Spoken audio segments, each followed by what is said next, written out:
Good morning, good afternoon, good evening, colleagues. Welcome to the monthly webinar for the Local Government and Municipal Authorities Constituency.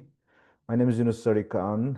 I'm the Director of Global Advocacy at ICLE Local Government for Sustainability, and delivering this webinars in my capacity as the LGMA focal point.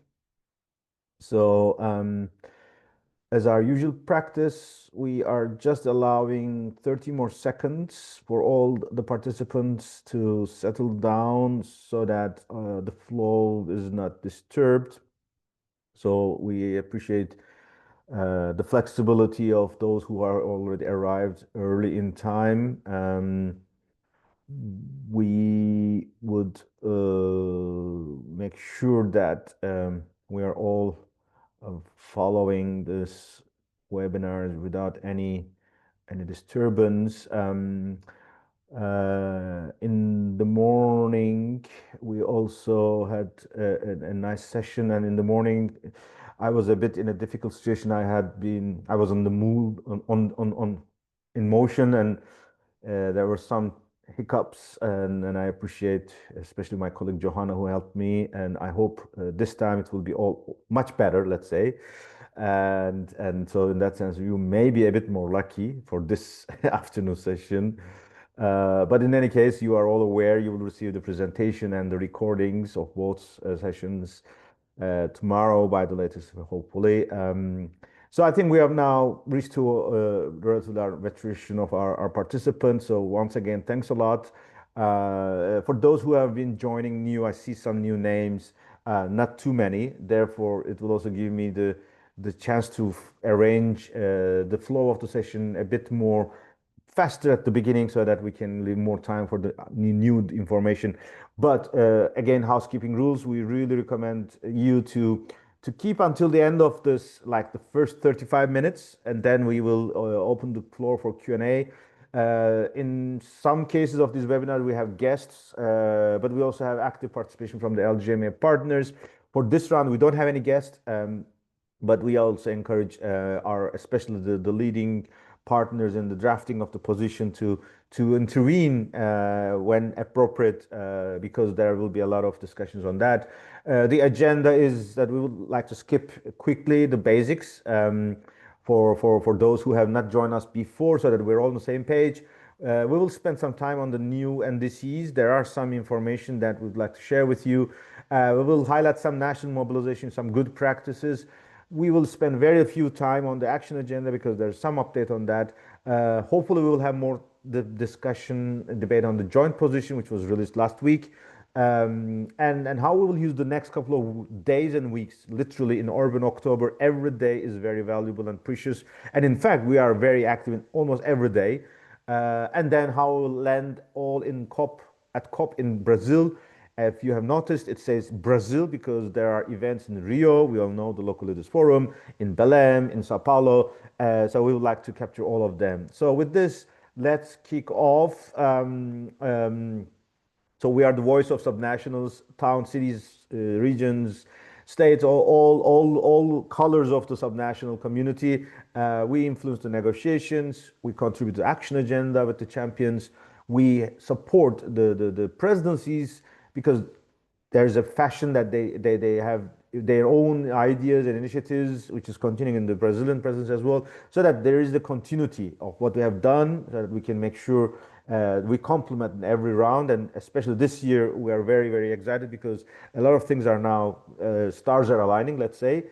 And of course, we interact with the negotiators, with the parties beyond the champions and the host country, because the decisions are adopted by the parties. So it's those who are the ones who have the vote, or those who are the ones who can put text into the negotiation documents, and we have to work with all of them and hopefully increase this community of friends of multi-level action, which are the countries who are committed to accelerate multi-level and collaboration and urbanization, both at the countries but also at the UNFCCC level. This is one of the static, or not static, but basics. We have 4 phases. We had made ourselves heard at the beginning, but then there was an era for 10 years or so where neither UNFCCC or Kyoto Protocol was acknowledging our role. And when they started a new regime beyond Copenhagen, before the post-2012 period, we kicked off our local government climate roadmap and recognize, engage, and empower local and regional governments. Copenhagen failed for the global level, but we did not give up. We were one of those who pushed multilateralism survive. We are again in this kind of era nowadays, again, 20 years later, or 15 years later, unfortunately. But again, local and regional governments will keep the momentum that if we want to empower local sustainability, we need global frameworks and multi-level collaboration. So our first results was in the Paris Agreement. We had a preamble paragraph, recognition of importance of all levels of engagement of all levels of government. Then we have accelerated. As soon as we get a recognition in any UN process, we explode. Luckily, they are not regretting that they recognized us, but we use the responsibility that we have, and therefore you see so many initiatives coming up. Again, another era was in Glasgow. The term multi-level for the first time was enshrined in a preamble of Glasgow Climate Pact, and then it even accelerated further because then we have rolled out all these urban and climate ministerials, initiatives, Surge, Champ, and MAP, and our major outcome was the Emirates COP28 Global Stocktake outcome, paragraph 161, but there were so many references on adaptation as well because local and subnational dimensions were already in the preamble, in the paragraph of Paris Agreement. And we had also worked on the mitigation work program in Baku, which was one of the toughest topics for us because cities and mitigation was a bit a taboo. And now this taboo, this glass ceiling is over. So this now is giving us the chance to move even more aggressive. You are in a webinar, you received registration for others, but we also recommend you to subscribe to our bulletin. One thing, the next webinar is not in November, but it will be on the 13th of October because obviously November is the COP, and we think this is the best moment where we can capture, because as you will hear, there's still a lot of unknowns or ambiguities in some of the issues. So a webinar on the 13th will be helpful for us. We have been proudly using our website as being the repository of all our efforts. You may have noticed that we have also updated now. COP30 LGMA website is also up. You can already see the cities and regions hub announcement that's coming up, as well as the joint position, which we will touch upon it later on. But you can also see how we are building the connection throughout the year-round engagement as well. And the position will have some differences from last year because of the unique conditions. We will touch upon it, but we are very proud where we are coming once again with our solid asks and proposals to the negotiations on the table, and especially make sure that COP30 presents a legacy for multi-level action in urban as one of our key asks. In the past, we had been proud of our pavilions in the blue zone.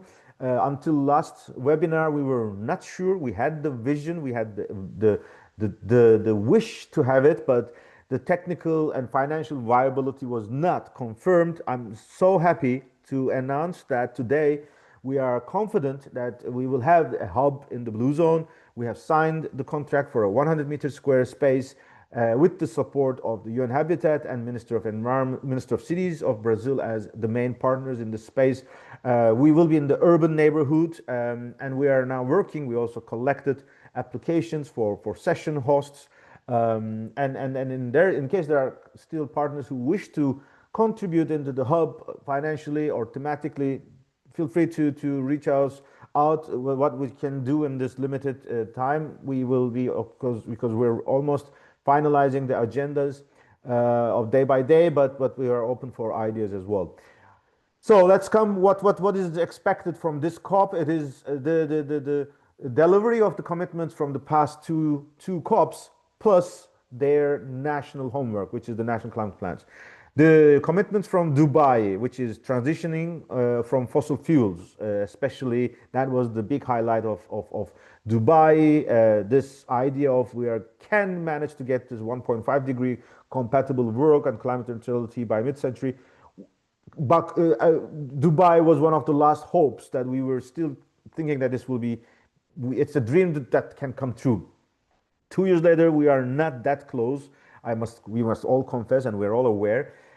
Baku is also still playing a role because there was a global goal on 1.3 trillion financial commitment.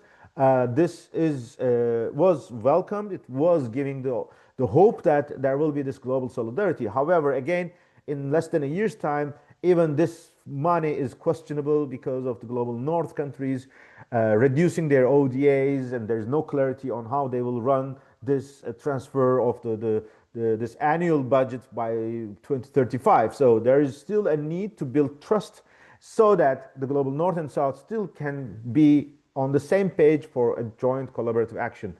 This is a cyclic process. Azerbaijan, the previous presidency, is still officially the president until the day one of the COP30, where they will then elect the president as the Brazil, and André Del Lago is prepared for that. We are working with all the partners, and we are also aware there are innovations like circles and spatial envoys, and we're also aware there is this continuity from the Dubai, so Emirates, Baku, Azerbaijan, and Brazil are still responsible for this Belém roadmap, Dubai Belém roadmap on 1.5 degree. Among the spatial envoys, Philip Young is the one that is closest with us. He's responsible for the urban solutions. There are other envoys, but I must confess, at least we as ICLE have not interacted too much, but I know there are a number of other partners who have been in touch with the regional envoys as well in a number of occasions. But we will see how much we can still use in the next couple of days. But with Philip, we were very, very delighted to have him on board in many occasions, in Bonn, in London, and in Malaysia, and hopefully in Brazil in the next couple of weeks. The three parallel tracks that we are following, the outside the UN, the yellow ones, especially G20, G7, BRICS, the UN agendas inside UNFCCC, but also UN Secretary General's processes, or UN Habitat, UN Environment, and the green ones are our own processes where we build our own proposals and outcomes. That is the one where we are the host or the driver's seat. The last negotiations was concluded in Bonn. It was good to see urban and multi-level getting closer. That was the biggest outcome, and we had the best diverse delegation so far in the June sessions. But we were aware that the logistics will be an issue in Belém, which will be a problem for presidency to introduce these more substantial ideas. Over the past months, we have seen there are still being some questions and challenges. There are still some issues to be addressed, especially on accommodation, but it's almost confident that Belém will deliver somehow the COP30, and this will not be questioned. So the COP will take place in Belém, and whether it will be logistically a journey, we will see. But we are confident, and we will do our best to support the Brazilian hosts as well. In June, we announced that our vision is to bring a national mobilization before Belém, bring results to Belém with the negotiations, and then discuss the road beyond Belém, especially the UN governance reform. So we have announced our 100 days roadmap. This was very active. It was proved to be fruitful because we have received so many good outcomes over these weeks, and more to come. We will touch upon it in the next couple of minutes. But it was good that we already had mapped how we can elevate our work in these couple of days. As we said, whatever happens in Belém, there's one thing that doesn't need any guidance from Belém, and that is the national climate plans. This is solely under the authority of the national institutions, Minister of Environment or Minister of Climate or other authorities. And whatever happens in Belém, this will not change the NDCs, but NDCs will change the success of Belém. Therefore, it is still a road that we have to walk through, because this is the picture, as you have seen, the famous charts from UN Habitat. The previous NDCs, they had some urban content. Some countries were very good, some countries were not, and the whole idea was to accelerate this and make this time the new NDCs will be much better. So this is the first chart that you can see as a basic estimate. So as of today, we have 67 NDCs 3.0 presented to the definition is by the term national climate plans, because there were previous versions over this past 10 years, but these ones are the ones that is the most compatible to the spirit of Paris Agreement based on all what we have achieved over these 10 years. 67 is extremely a worrying number. The UN Climate Summit by the UN Secretary General in Brazil in New York and 2 weeks ago was an opportunity to raise this number. However, we are still aware that there is still a lot of countries whose NDCs are not officially announced yet. Some announcements came in New York, China, EU, but they officially, the documents are not in the UNFCCC yet. Therefore, we cannot comment on it. 67 is a breakdown is that around half of it, and slightly more than half of them, are submitted by the countries who have endorsed CHAMP, the countries who have committed to bring multi-level action into the NDCs, which is a good signal. And if we remember, UN Habitat was assessing the countries by cluster A, B, and C. The cluster C was the ones that has almost no urban component or reference to multi-level action. Therefore, for us, cluster A and B, the countries involved in this was very important.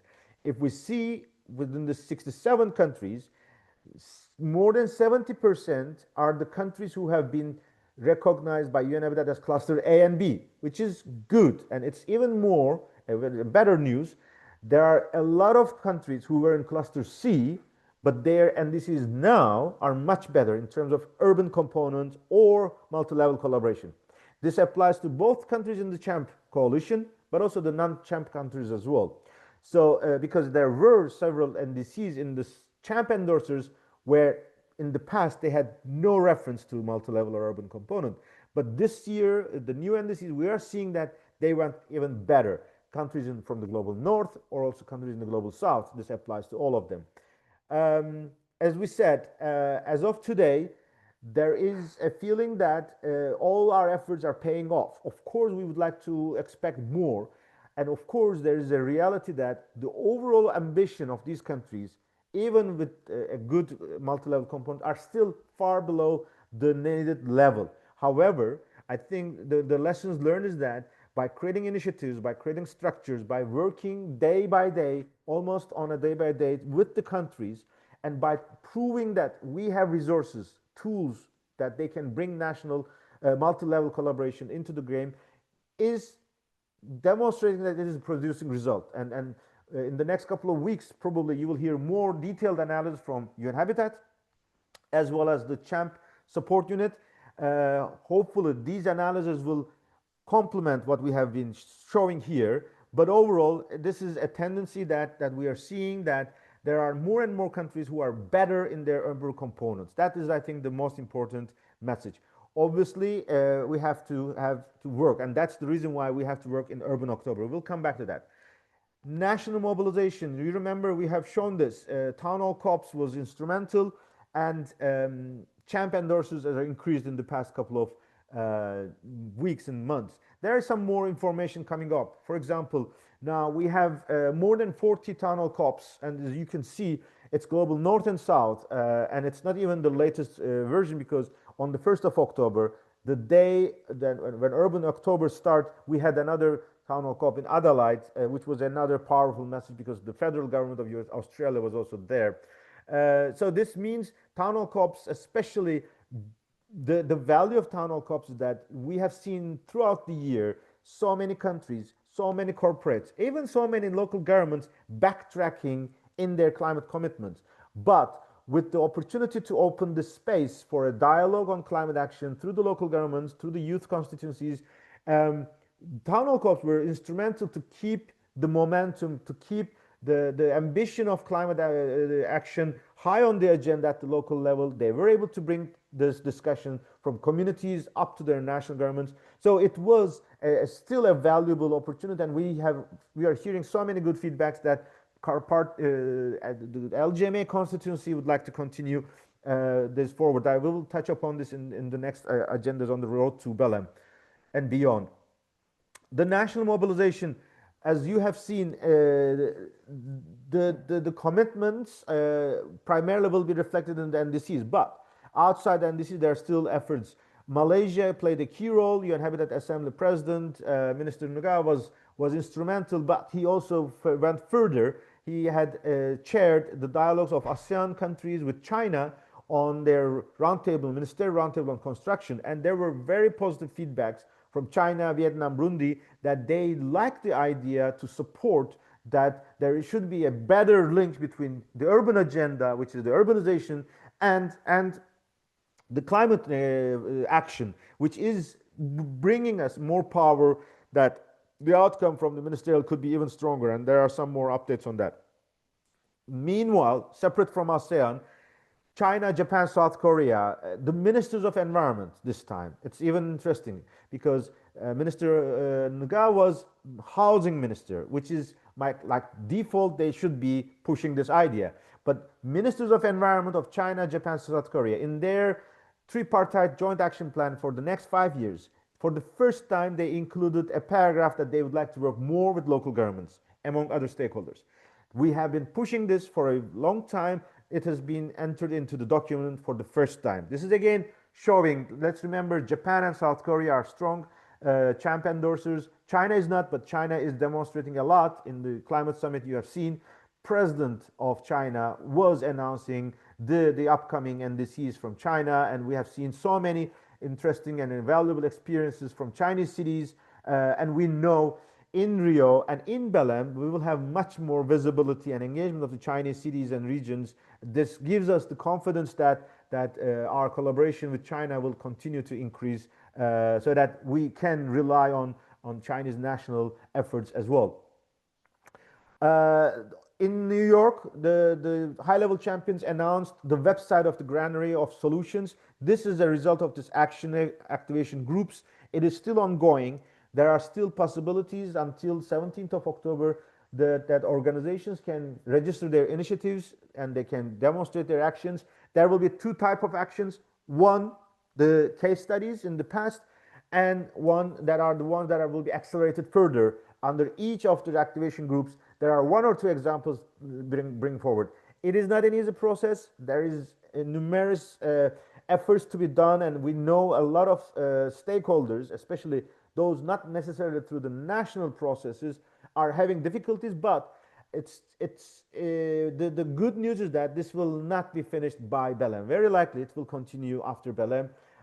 So in case you are not able to position, even ICLEI network is having difficulties, although we were in the secretariat of some of those groups, it is not an easy process. But the key message is that there is a better convergence of the NDCs. There's a better understanding of whole of society and whole of a more holistic agenda of climate action. We are very proud Axis 4 is focusing on urbanization. Multi-level is in this process. None of these were visible in the previous years. So these are all positive outcomes.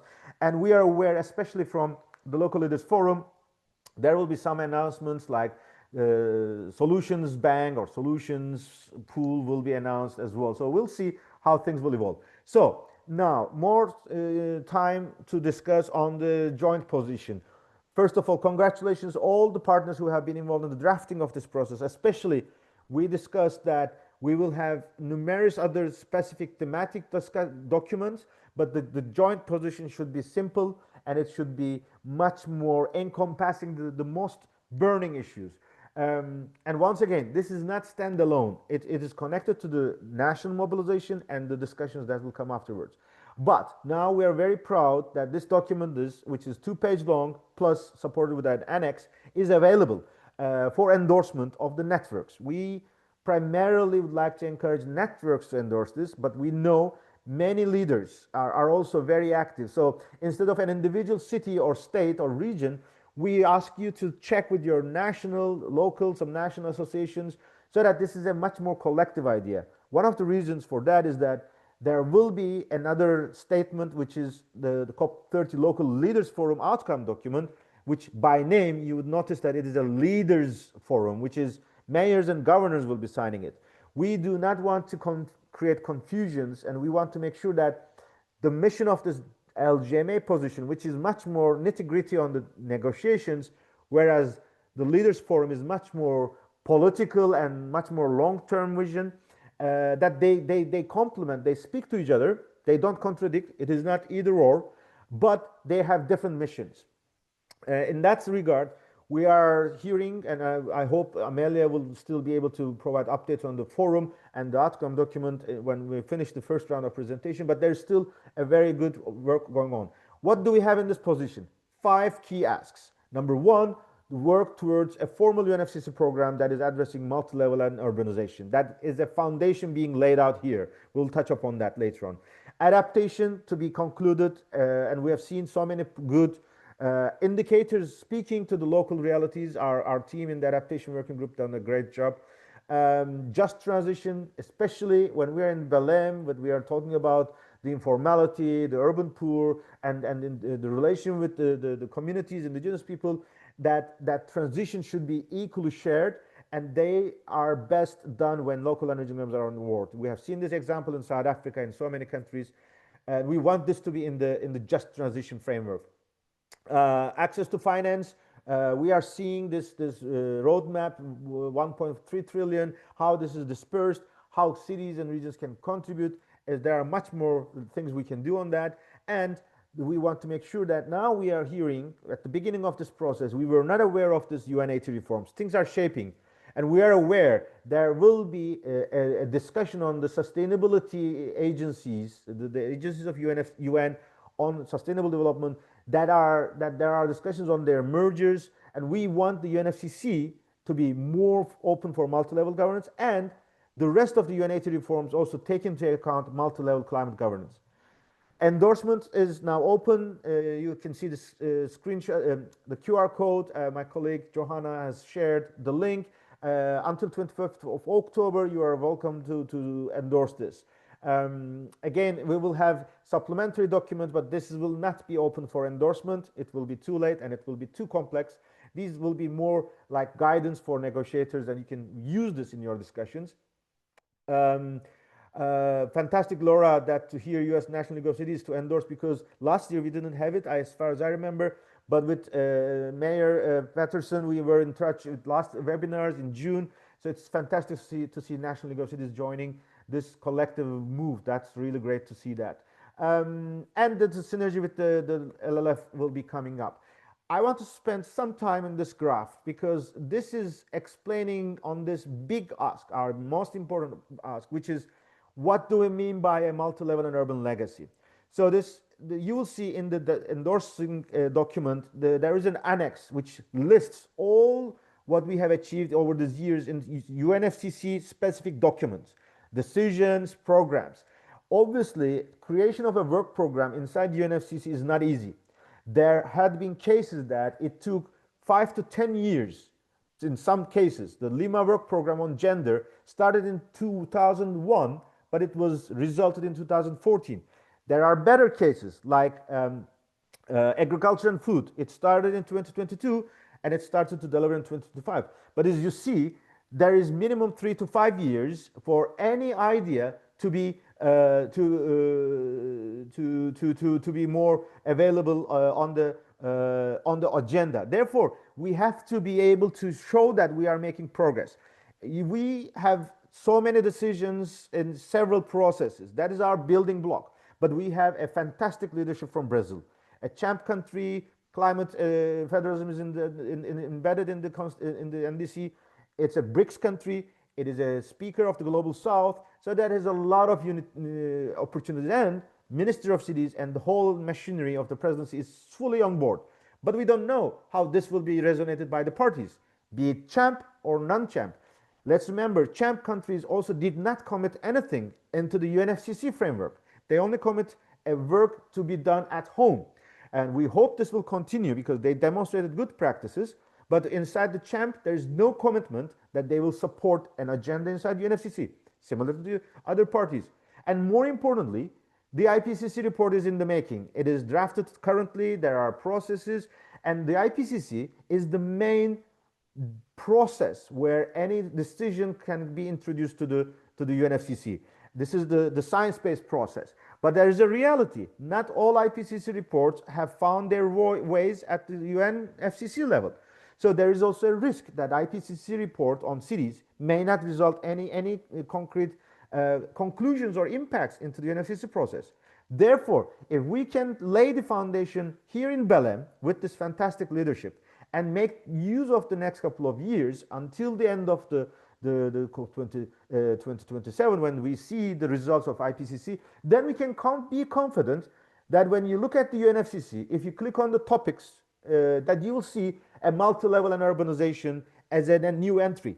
It is possible that this entry can be appearing even after Belém, but the content-wise it may be weaker. But the goal is that it is a standalone agenda, it is a holistic agenda, and it accelerates what we have been adopted, what has been adopted, and what has been coming up in the future. So that is the whole purpose of this key call.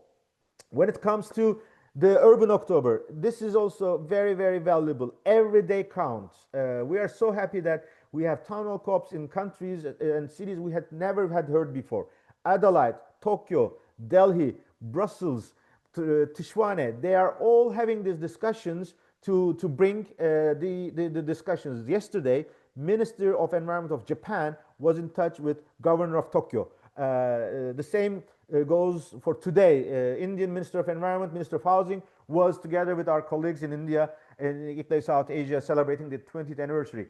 Adelaide similarly. Next week we will have European Committee of the Regions and European Commission having discussions on that. So it's so many opportunities we can use. Pre-COP30 will be in Brasilia. That will be a moment where we will have more interactions, and we are so happy. We have 3 LGMA representatives plus 1 from ICLEI and 1 from C40, which is much bigger delegation than before, thanks to the openness of the presidency.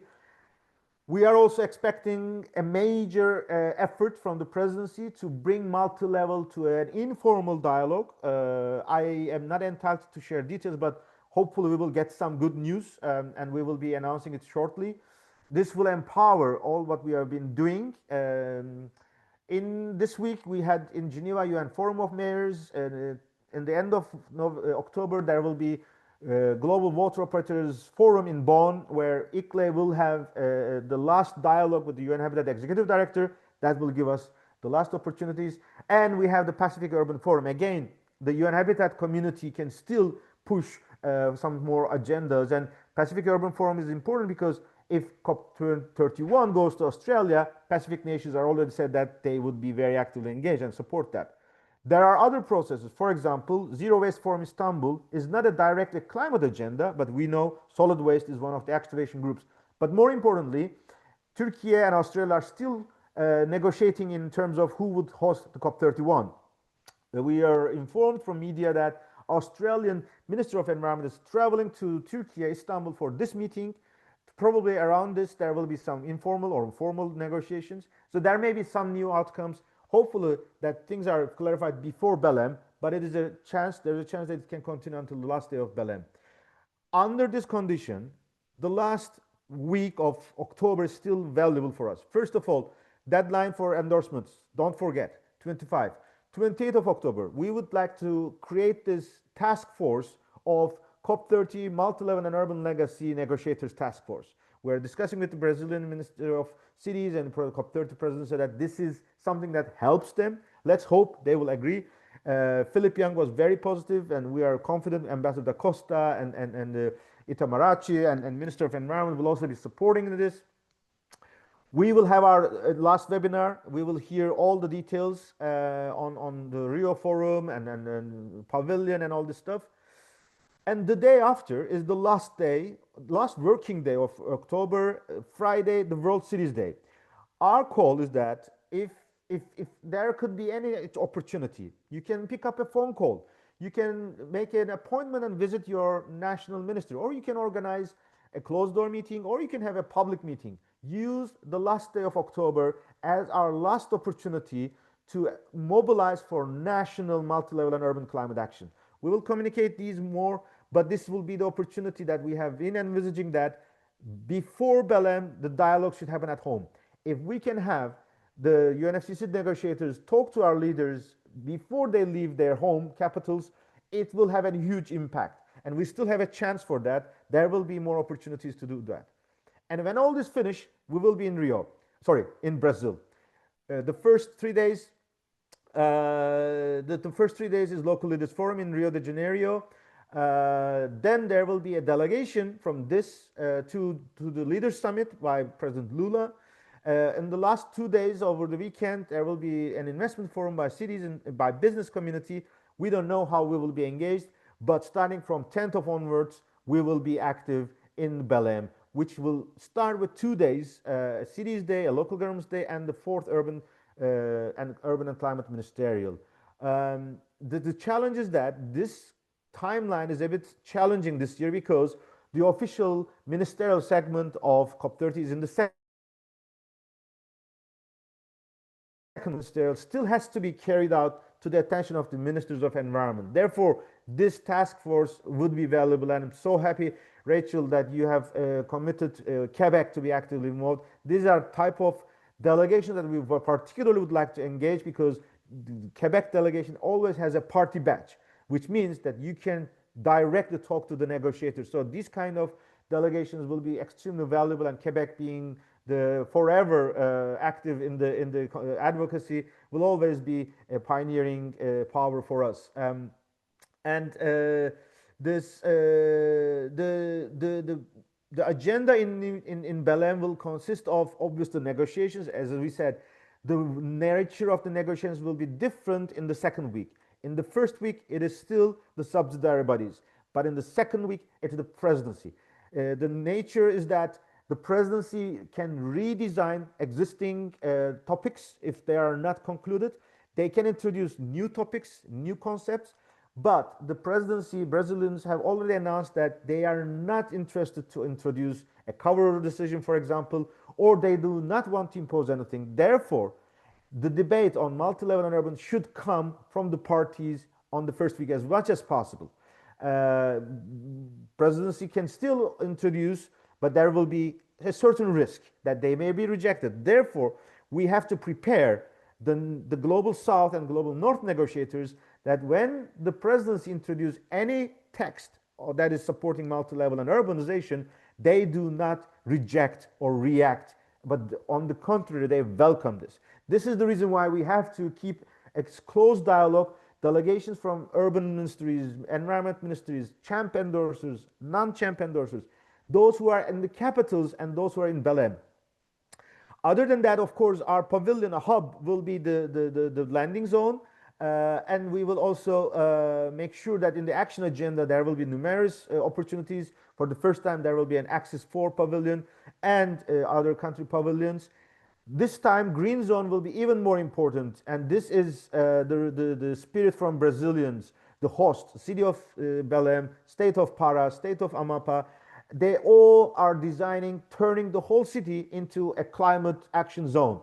And therefore, we encourage all the delegations who are in Belém to spend some time so that they visit these spaces where Belém and Pará and Amapá and other partners have created, so that they interact the Amazon urbanization, they interact with their Amazon partners, so that they really see on the ground the meaning of living in harmony with nature, the meaning of addressing inequalities, the meaning of serving to the people through climate action, and that they can bring back much more officials into the negotiations as well. I think that was the end of my presentation. I'm so grateful for your continuous interest. It's not easy to pay attention, but I see so many feedbacks on the chat box. I will come back to that. I'm once again very happy to see Mayor Patterson, the chair of the National League of Cities, and I heard some additional feedback from Cameroon, Bamenda City Council. Amelia, since you already asked the link, I assume you're still here. I was wondering, since now we have concluded the presentation, maybe you can come back both in the joint position, because you have played a huge role and you will still be working on the annexes, but also the local leaders forum. I think Joanna is enabling Amelia to speak. You Meanwhile, should I'm be going to the able to. chat box message. speak now, Yeah. Amelia? Is she up online now? She's online, but her mic is muted. Yeah, maybe she had to step away for a moment. We can come back to her. Okay. Meanwhile, there are chat box questions. Rachel, we had addressed Mayor Patterson from National League of Cities is with us once again. Um, Deborah Rove, Deborah. You can also type in the organization that you're representing for also other partners as well that you are hosting. Are these and you are inviting us to intervene, which we were more than happy. Joanna, please share my email so that Deborah can reach us. And you can always reach to any questions on this presentation on the LGMA at icle.org. Laura Dent is saying that she is coming with the elected officials to protect America, EOPA.org. That's great, Laura. As far as I know, you are not an accredited institution, so we're more than happy to have you on the blue zone or outside. And there is a discussion on the Leaders Forum for America, All In, and American mayors. And ICLE US will also bring a strong delegation. So let's make sure we are coordinated. Um, Sam, hi Sam, this is from Core Cities UK. That Core Cities UK is also thinking of endorsing the position. That's fantastic. That's really great. UK will continue to play a huge role, especially there are discussions about the future governance of CHAMP, and I assume UK can play a fantastic role, building on you are doing at the national level, but also your global legacy. Um, are we able to hear Amalia? Amelia, is there a problem with Amelia? Amelia, can you hear us? You should be able to open your mic now.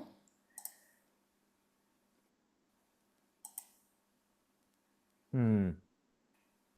Let's try to make use of our time. Hello, you have made you send a message to hosts. The other colleagues cannot read it, but if you wish, Eloise, you can take the mic and you can address yourself. If you are not in a position, we can read it, but I see your hand raised. Please go ahead. Hi everyone, nice to be here today. So it is, Mhm. yes, from Regions 4. Yeah, I wanted to check with you two things, Eunice. One is we're starting to have requests from our regions that are interested in the Leaders Summit. And I wanted to know if you had a bit more information about the program and whether LGMA might have a seat. Because we have, for example, Wells interested at high level to speak. So definitely interested to liaise with you on that. And the other one is around inputting in the negotiations. I just wanted to see with you if we were going to do like we do the previous years, which is through the working groups per the negotiation strands. We liaise with you to see when there's an LGMA seat in one of the negotiation strands, and then we identify potential speakers from cities and regions. Of course, Eloise. I mean, that will be the case. I mean, once the COP journey starts, there will be invitations to us to nominate speakers, and we rely on you to coordinate adaptation-related topics. And the challenge is, I don't know how much you have secured your delegations in Belém. You remember in the LGMA tracking sheet, we have opened that document. It will be good that you can start indicate who are coming from your delegations. We know accreditation badges are limited, so that in-person presence is becoming more now acute and more a priority, so that then we can plan accordingly. We know there will be a heavy presence on the first 3 days because of the ministerial and other related events, but the rest of the weeks, the rest of the days in the first week and the first part of the second week is still there are a lot of opportunities that we can use. So let's stay in touch. On the forum, local leaders forum, I was hoping Amelia could come in because in the morning she also shared because their role that they have more organizational role in the process. Let's see, because we still have 15 more minutes. Um, Yes, I know, Leaders Summit at COP30. You mean the one in Rio, not the Belém one. Um, so Eloise, let's share the tracking sheet. Colleagues, once again, these webinars are open for everyone because it's announced on the LGMA website. You can reach it through the LGMA bulletins, but there are certain information that we have to keep exclusive to the partners, and that is one of the few things we are doing, which is our tracking sheet. So we are not sharing the tracking sheet link into the chat box here. We appreciate the understanding of the partners. So hello is now I read your message that you mean the fourth Urban and Climate Ministerial in Belém, correct? Yes, I mean the Leaders Summit that happens in In Belém. Rio. Yeah, not Rio. The Ah, one no, in no, no. Belém. Oh my Yeah, God. Sorry, yeah. sorry. No, no, don't worry. The Ah, high now I level one, understand. the beginning with the ministers and Yes, yes, the yes, yes. presidents. Okay, let's once again. So many summits, so many forums, so many meetings. When we say leaders summit, this means the one that will be hosted by President Lula in Belém on 6th and 7th of November, which is Thursday and Friday before the COP. Here, the organization is purely in the hands of the COP30 presidency. They decide who to invite. And according to the information to the constituencies, they have not communicated anything yet. There's no information. However, we know, let's remember, COP30 presidency is also the co-host of the Local Leaders Forum, which is happening the day before. Our understanding is that there will be a group of subnational leaders to be announced or delegated from that forum, including regional and subnational leaders, that they will be taken to that leaders summit in Belém. But we don't know the mechanics yet, how it will be managed, what exactly role they will play. Therefore, I think we have to talk this with our partners at COP30 presidents and mainly Bloomberg, because when it's at the heads of state level, again, this leaders summit is not a mandated mechanism of the UNFCCC. It's a purely private event of the presidency.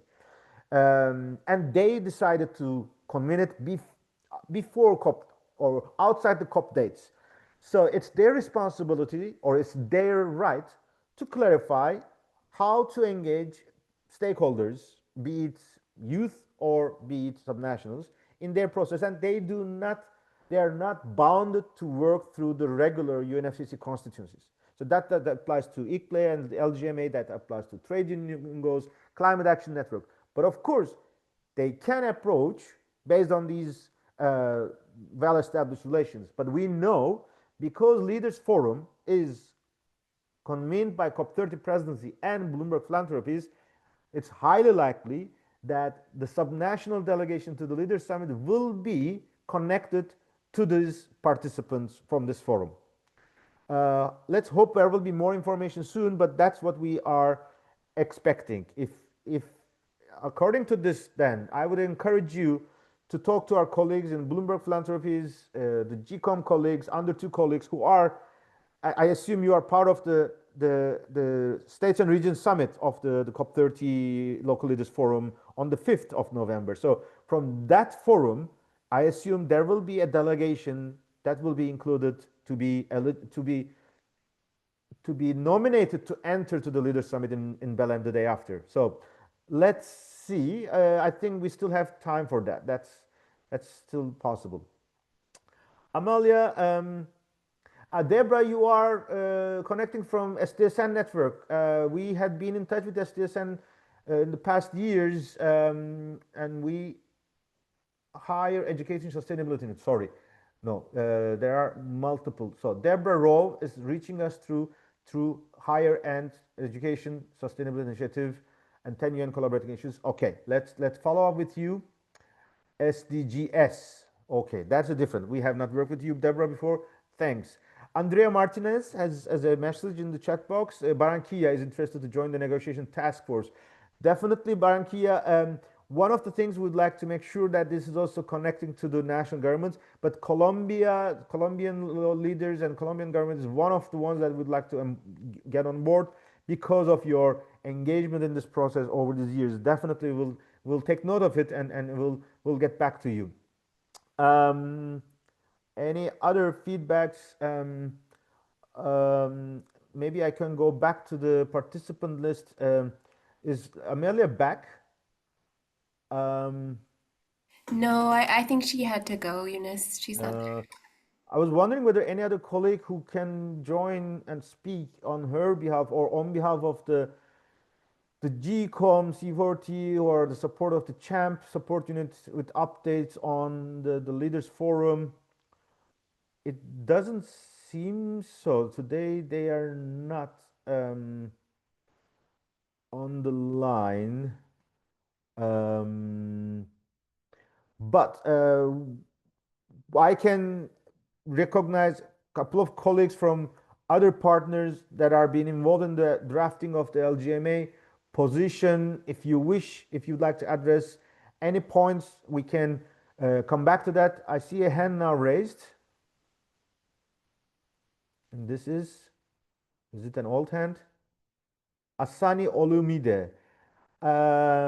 Asani, we would be happy if you can introduce yourself and then deliver your intervention. Johanna, can you help Asani? Hello, good afternoon.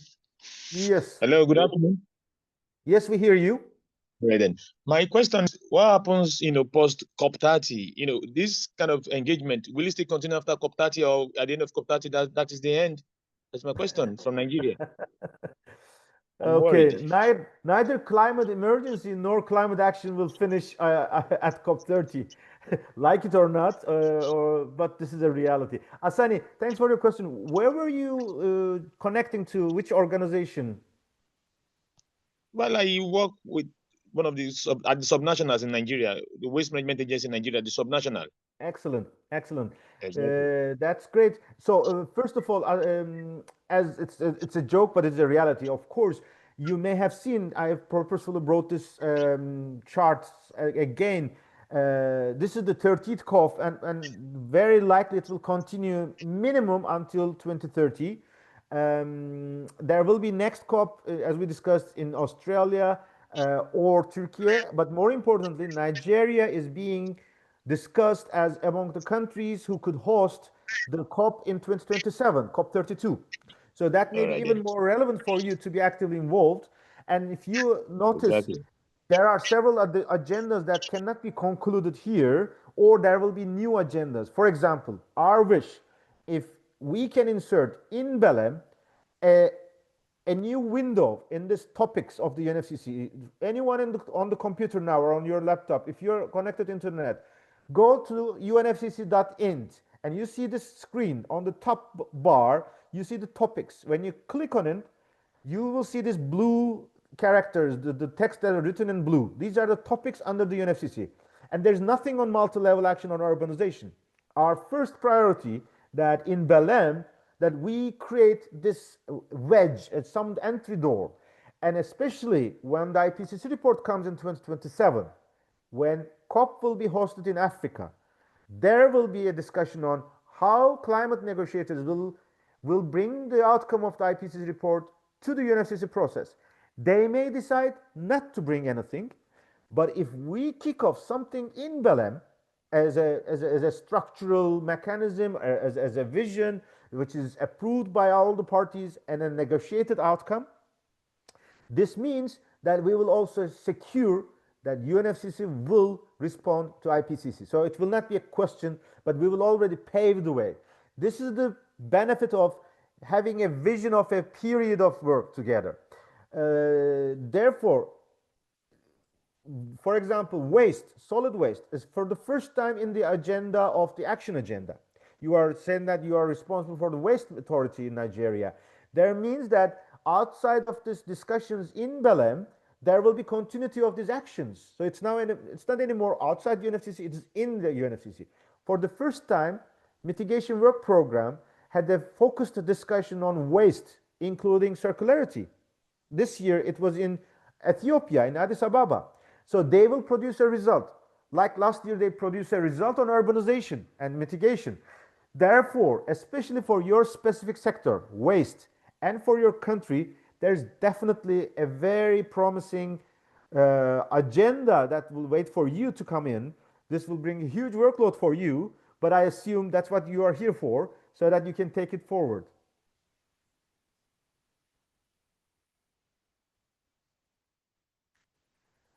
Good, good. I see we're in the last 3 minutes. I'm so happy to see feedback from our partners, especially for the endorsement. We heard from National League of Cities, core cities, they're all discussing. In the morning, we heard, for example, CMR, the colleagues from the European networks, they will host the Town Hall COP in virtual Town Hall COP on the 19th of November while we are all in Belém, so that they will try to make sure there is a continuity as well. So there is so many new things coming up, and I want to bring back this message that 31st of October, World Cities Day, let's plan. I will coordinate or will circulate more recommendations. Think of something that your leader can do, assuming that they will endorse the position. Minimum they can do, pick up a call, write a letter, invite to a meeting, a closed door meeting, or they can visit the ministry, or they can come in a public meeting on 31st of October, Friday, World Cities Day, as the last opportunity to influence your national governments to speak on multi-level and urban climate action. If we can make this possible, the whole goal will be accomplished, because this means that we will make the discussion at the national level and bring the results to Belém. That is our purpose, and we still can do this. And I'm sure there will be a lot of innovative ideas for all of you to embark on this exciting moments, and more information will circulate more. When is the next of these webinars? Laura, next webinar is on the 30th of October.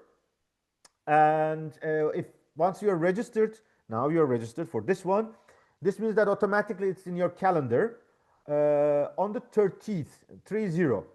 So check your mailbox. You can incorporate the date in your calendar. And the next one will be on the 10th of December. Johanna, am I right? The last webinar of the year is 10th of December. Let's check. Here was it. The beginning. Yep, 10th of December. And feel free to subscribe to the bulletin as well, that you can access many of those links to the discussion we had. There are so many resources that you can access. For the next bulletin, we will also open subscription for the daily bulletin from Belém and other opportunities. So there is a lot of road to go forward. Thank you all, and we'll stay in touch and stay safe, and many thanks for all your interests.